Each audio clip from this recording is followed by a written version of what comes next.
రాశి వారికి ఇంకో 3 నెలల్లో శుక్ర మహర్దశ పోయి శని మహర్దశ రాబోతుంది. కావున ఎవరైతే వివాహం చేసుకోవాలని అనుకుంటున్నారో ఈ 3 నెలల్లో వివాహం చేసుకోవడం ఉత్తమం.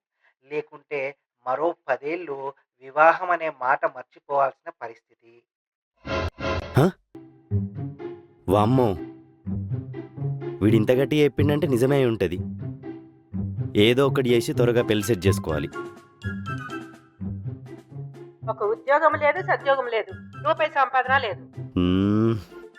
రే గోపాల, ఆ? లైటర్ ఎక్కడ పెట్టావు? అక్కడుంటే అప్పటికే చెప్తానే ఉన్నా, పెళ్లి పెటాకులు లేకుండా తిరిగేటోళ్ళతో శోభతొద్దు, ఆ దరిద్రం నీకు కూడా అంటుతుంది అని. అసలు మాట ఎవర్రా పొద్దున్నే అమ్మ గట్టిగా వేసుకుంటుంది? ఎవరినే అమ్మ అప్పటినుంచి తిడుతున్నావు?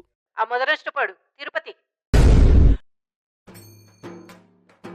ఛీ! రే తిరుపతి, లైటర్ కావాలన్నావు? అగ్గుపుల్ల వెలిగించుకుంటాలే. నువ్వు నీ ఫోన్. ఎందుకే పాప అట్లా తిట్టినావు? ఫీల్ అయినట్టున్నాడు. ఒరే మెంటలోడా, అక్కడ నువ్వు వాడిని పాపం అనుకోబట్టే ఇక్కడ ఊర్లో అందరూ నిన్ను పాపం అనుకుంటున్నారు. నీ అవ్వ, నేను పెళ్లి గురించి ఫోన్ చేస్తే నువ్వు సోదంతా పెట్టుకుంటే టైం వేస్ట్ చేస్తున్నావు. ఇప్పుడు సంబంధాలు చూస్తావా చూడవా?